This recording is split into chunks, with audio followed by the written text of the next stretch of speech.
Hi and welcome to New England Yesterdays. Today I want to tell you about the 2019 Magical History Tour, organized by the Maine Historical Society. If you're not familiar with the concept of the tour, it involves making historical properties which are not usually open to the public available to visitors on this special day each year. The 2019 tour was held on Saturday, May 11th. What's magical about it is that you don't know until you get the special map what properties will be part of the tour.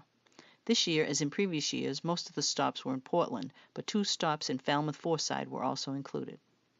On Friday night before the tour, the Historical Society held a gala fundraiser called Mr. Longfellow's Cocktail Party, where you could enjoy a fashion show, bid on some cool auction items, and most importantly, pick up your tour map and admission bracelets early. Otherwise, you had to stand in line with hundreds of other tour goers at the Historical Society's Brown Research Library on Saturday morning. I didn't go to the cocktail party, but on Saturday I chose to go a bit later and avoid the crowd. Unfortunately, that meant we didn't make it to all the sites before closing time. But this was my first year doing the tour, and now that I have a better idea of how it works, I'll definitely consider getting a ticket to the party next year so we can hit the ground running the morning of the tour. After picking up our tour maps, our first stop was right next door at the Longfellow House, home of Portland's most famous son, poet Henry Wadsworth Longfellow. The house was built by his grandfather, Peleg Wadsworth, in 1786 and is the oldest brick structure on the Portland Peninsula. While the Longfellow House is open for tours on a regular basis, for the Magical History Tour we got to see the Rainy Day Room, which is not usually included on the tour. The portrait on the wall is of Anne Longfellow Pierce, Henry's youngest sister, who deeded the house to the Maine Historical Society upon her death in 1901. It was in this room that Longfellow wrote his poem, The Rainy Day, which includes one of his most famous lines, "Into each life some rain must fall." From there we got to go out the back door of the house, which visitors are not usually permitted to do, into the lovely garden. The docent told us that although the view from the back door is now blocked by adjoining buildings, back when it was built you could see all the way to Mount Washington in New Hampshire. From there we walked down Congress Street a little way to visit the Portland Masonic Temple. This amazing building, which dates to 1911, includes several very large spaces which are still used for Masonic purposes but are also rented out to the public for weddings, corporate events, and more. This hallway on the first floor has a Gothic vaulted ceiling, beautifully decorated. This hall, also on the first floor, is called the Armory, and it's lined with hundreds of wooden lockers. It also has stained glass windows and a very unusual flag. I couldn't get decent pictures of those because it's quite dark in here.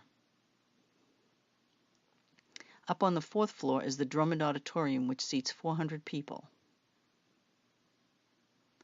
The building has the wonderful original elevators. There were volunteer masons on each floor to direct us and answer questions. This is another huge space called Corinthian Hall, very grand, with Tiffany stained glass windows. The pipe organ is one of the largest in the state of Maine.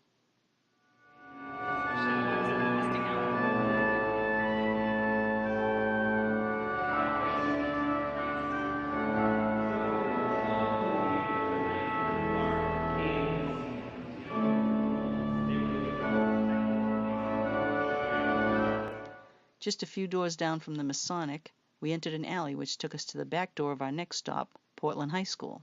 This oldest wing of the school dates to the 1860s. Other wings were added in the 1920s and 1980s. We were fortunate to have the principal of the school along with a docent on the tour to give us more historical information. The tallest dogwood tree in the state of Maine stands in the courtyard of the school. The school's auditorium is named for its most famous alumnus, Hollywood film director John Ford. Tributes to other alumni are displayed throughout the school, including this memorial to soldiers killed in World War I and Vietnam. We got to see the original principal's office, which has this beautiful fireplace. It's used as a conference room now. There's wonderful artwork displayed in many of the hallways. These friezes, reproductions from the Greek Parthenon, were given to the school in 1902. This view of Portland was made by students in the 1990s. The principal told us that the students currently enrolled in the high school were born in 41 different countries and speak 30 different languages. Our next stop was his private home on Ocean Avenue. It was the last home of Civil War General Joshua Lawrence Chamberlain, hero of Gettysburg, governor of Maine, and president of Bowdoin College. He lived here while serving as surveyor of the port and died here in the house in 1914. The house has a beautiful entryway. Unfortunately, the inside has been mostly modernized, although it still has the original hardwood floors. The garage or carriage house retains some early design features. In addition to volunteers from the Historical Society, author and historian Tom Desjardins was here to answer questions about General Chamberlain. Next, we visited this private home on Cumberland Ave. Called Swan Hall by its current owner, it was built in 1886 as a Victorian townhouse, but during much of the 20th century was used as a boarding house for up to 14 residents at once. Later, it was a home for wayward girls run by the Salvation Army. The present owner has beautifully restored the home, blending the original design elements of the home with reproduction decor. He's put his own artistic touch on the house as well, with several stained glass windows he made himself. The smoking room on the second floor has a stained glass skylight. The house has beautiful original built-in shelving and cupboards, as well as this magnificent fireplace mantel, which was purchased through a mail-order catalog. Another stop on the tour was the Twitchell-Champlin Company building on Commercial Street in the Old Port section of the city, now home to Pierce Atwood. We didn't get to see the inside, but the outside was pretty interesting.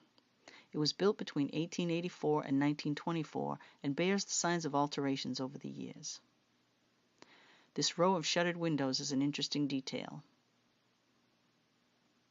Further down Commercial Street, what was once a factory building is today home to offices and retail shops. It was home to the Portland Star Match Company from 1870 to 1908. This fan light is on the eastern end of the building. The small historical details that have been preserved in buildings like this one make Portland a beautiful and fascinating city. The next stop was the Portland, Maine Post Office across from Deering Oaks Park. It was designed by famed architect John Calvin Stevens and built in colonial revival style in 1932. It has some wonderful architectural details like this.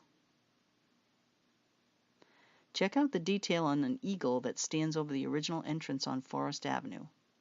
The horse and rider pays tribute to a famous part of postal history, the Pony Express. I especially love these ornate lampposts flanking the entrances to the post office. Even though I didn't get to go inside and see the postmaster's office, I'm glad I took the time to visit all the sites because I got to see some beautiful buildings that I might never have encountered otherwise. Our final stop was at the Episcopal Church of St. Mary on Foreside Road in Falmouth. This lovely stone church was built in 1890 by the Brown family as a private chapel. The design was inspired by a Norman church in Oxfordshire, England. In 1927, the church was admitted as a parish within the Diocese of Maine. This is the front entrance. The church is in a beautiful park-like setting and they encourage visitors. The Brown family crypt is in the lower level. Check out the golden rooster on the roof. Not sure if this is a weather vane or just an ornament. In addition to the chapel and crypt, there was also an exhibit by the Falmouth Historical Society in the parish house next door. Well, that's it for the Maine Historical Society's 2019 Magical History Tour. A big thank you to all the volunteers from the Historical Society and at each location for making it so fun and informative. Next year I'll get an earlier start. Thanks for watching and see you next time.